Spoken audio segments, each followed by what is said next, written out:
आज है एकादशी, तो एकादशी की कथा सुना रहे हैं गुरुजी पंडित जी चंडी मंदिर में। तो सुनते हैं कथा सीधे।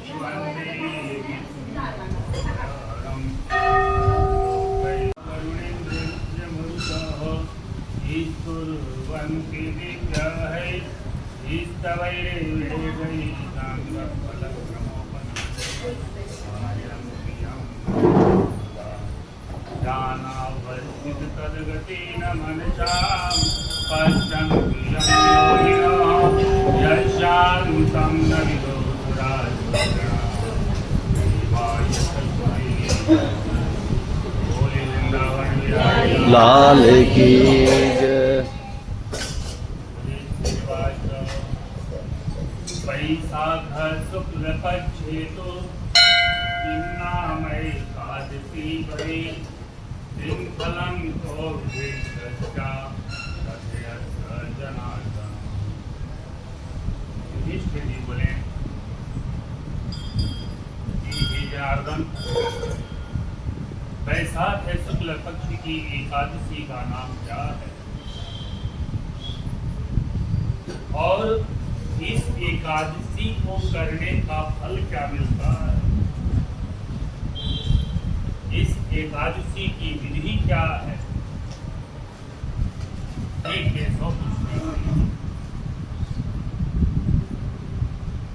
भगवान श्री कृष्ण कहते हैं कि कथयामि कथामेकं श्रेष्ठं धर्मनंदनः वसिष्ठो याम कथयत् परः श्रीरामाय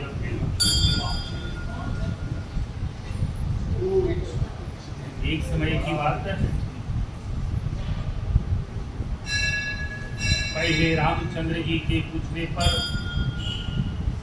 जिस कथा को वशिष्ठ जी ने रामचंद्र जी के सम्मुख कहा, वही कथा मैं आज तुमसे कहता हूँ, उसे ध्यान देकर।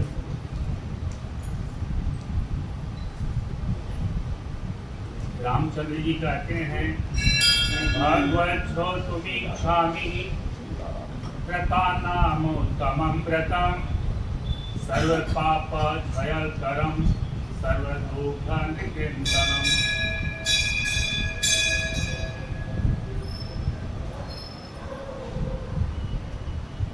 श्री रामचंद्र जी बोले कि हे भगवान,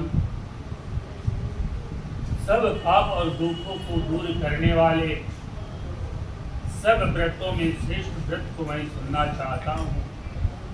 इसलिए हे महामुने, सीता के वियोग के दुखों को मैं तो भोग चुका हूँ। इससे भयभीत होकर मैं आपसे पूछता हूँ। राम जी की बात को सुन करके वशिष्ठ जी कहते हैं कि साधु कृष्ण त्वया राम तवै साम्निष्ठकी मतिः त्वन्नाम ग्रहणे नैव भवति मानव तथापि कथयिष्यामि लोकानां हि काम्यया पवित्रं पावनानां च व्रतानामुत्तमं व्रतम्। वशिष्ठ जी कहते हैं कि हे राम, मैं मानव को पवित्र करने वाली और सब पापों से निवृत्ति दिलाने वाली वैशाख शुक्ल में जो एकादशी है, इस एकादशी का नाम होती है। यह एकादशी बड़े से बड़े पाप समूह को दूर करने में समर्थ है, यह मैं सत्य कहता हूँ। इस एकादशी के व्रत के प्रभाव से प्राणी जन मोह जाल और पातकों के समूह से छूट जाते हैं। हे राम, इस कारण यह आप शरीर के मनुष्यों को करने योग्य है। यह पापों को दूर करने वाली और दुखों को नष्ट करने वाली है। हे राम, इस पुण्य को देने वाली शुभ कथा को एकाग्र चित्त से सुनो।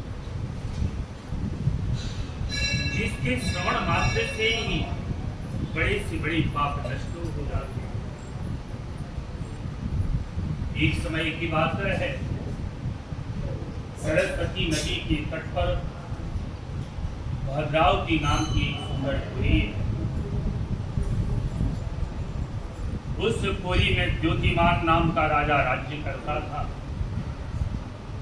वह राजा धैर्यवान, सत्यवादी और राजा चंद्रवंश में पैदा हुआ।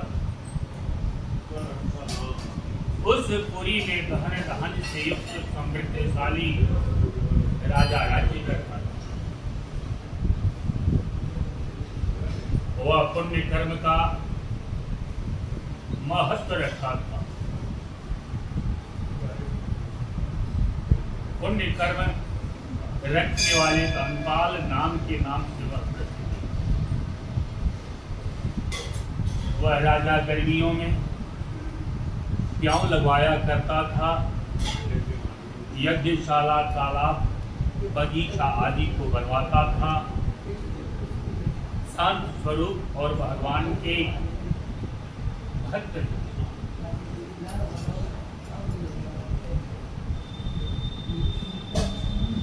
उस वैश्य के समान ज्योतिमान मेधावी सुकृत दुष्ट बुद्धि नाम के 5 पांचवा दुष्ट बुद्धि बड़ा ही पापी था। वह वेश्याओं से रमण तथा दुष्टों से वार्तालाप किया करता था।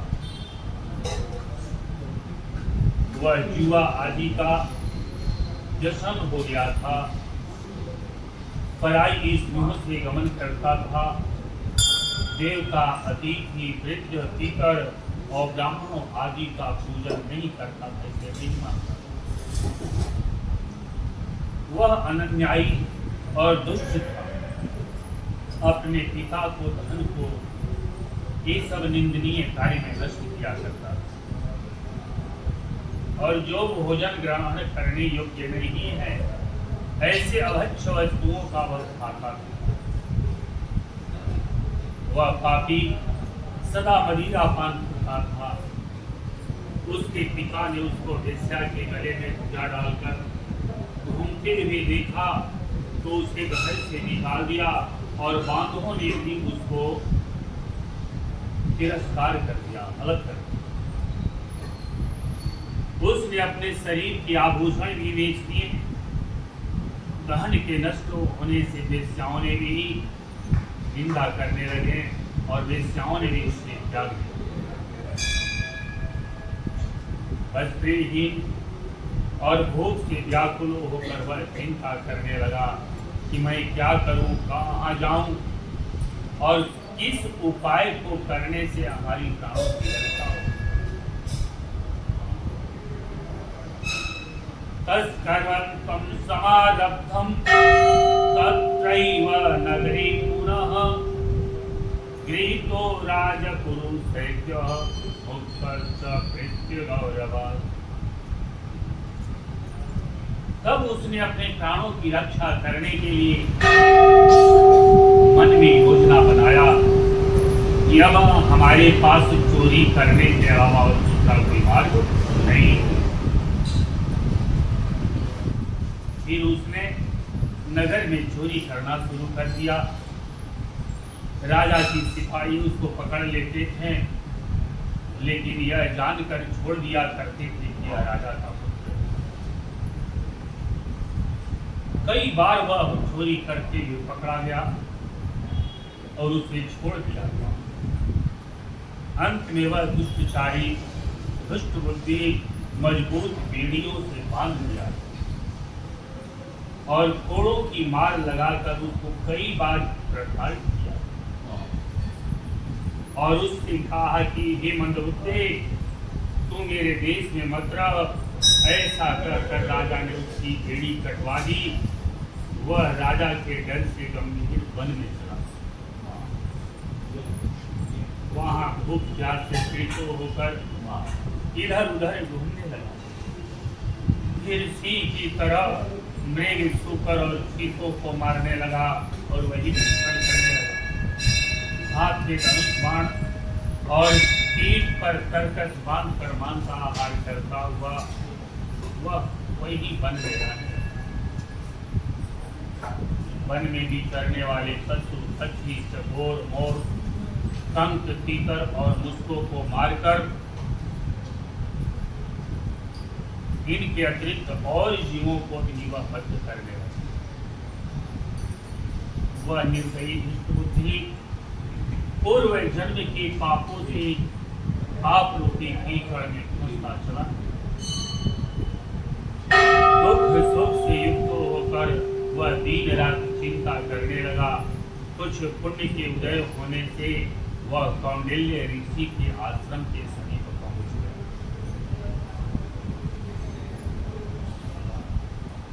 बैसाख के महीने में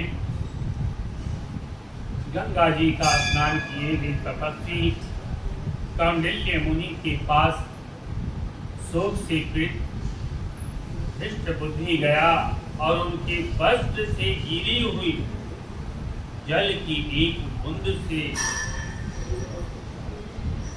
बूंद जो है उसका स्पर्श हो गया, उससे उसके सारे दुख और कौंडिल्य ऋषि के सामने हाथ जोड़कर बोला, धृष्ट बुद्धि बोला, प्रायश्चित वद ब्रह्मण विनायते यद भवेत् आजन्म कृत पापस्य नास्ति नीतम ममाधुना। वह बोला कि हे ब्रह्मण, ऐसा प्रायश्चित बताओ जिससे बिना यत्न किए जन्म भर के पापों का नाश हो। धन मेरे पास नहीं है। उसकी बात को सुनकर के ऋषि बोले कि शृणुस्त्वय्य अनाभूत्वा येन पापक्षयस्तव वैशाख शुक्ल पक्षेषु मोहिनी नाम नामतः। ऋषि बोले कि जिसके करने से तेरा पाप नष्ट हो जाए ऐसा उपाय तुम्हें बतलाता हूँ, उसे ध्यान देकर सुनो।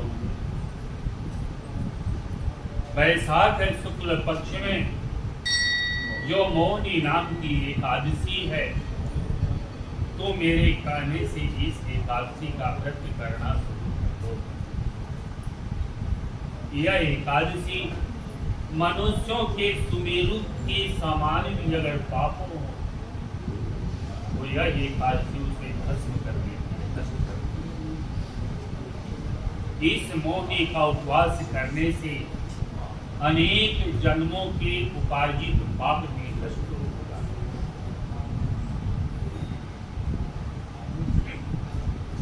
मुनि की इस वचन को सुन करके धृष्ट बुद्धि अपने मन में प्रसन्न हुआ और कौंडिल्य ऋषि के उपदेश से मुनि के बताए हुए उनके विधि पूर्वक इस व्रत को कर लिया। ये नृपश्रेष्ठ, इस व्रत के करने से उसके पाप दूर हो गए और फिर से उसे दिव्य स्वरूप हो गया। वह गरुड़ के ऊपर बैठकर उपद्रव रहित विष्णु लोक को चला गया। हे रामचंद्र, अंधकार रूपी मोह को नष्ट करने वाला यह इससे बढ़कर इस चर अचर संसार में और दूसरा कोई व्रत नहीं है। हे राजन, यज्ञ तीर्थ दान आदि इसके 16वें महा के बराबर ही नहीं है। इसके पढ़ने और सुन लेने मात्र से 1000 गोदान का फल मानव को प्राप्त होगा। इन्हीं अज्ञानों के साथ वैशाख शुक्ल मौनी एकादशी का कथा पूर्ण होता है। तो बोली वृंदावन बिहारी लाल की जय। जय जय श्री राधे। ये कथा हो गई है, पंडित जी ने कथा सुना दी है श्री चंडी मंदिर आबू में। तो इस कथा को आप भी सुने, माता रानी की कृपा से मोहिनी एकादशी की कथा सुने आप। जय माता दी।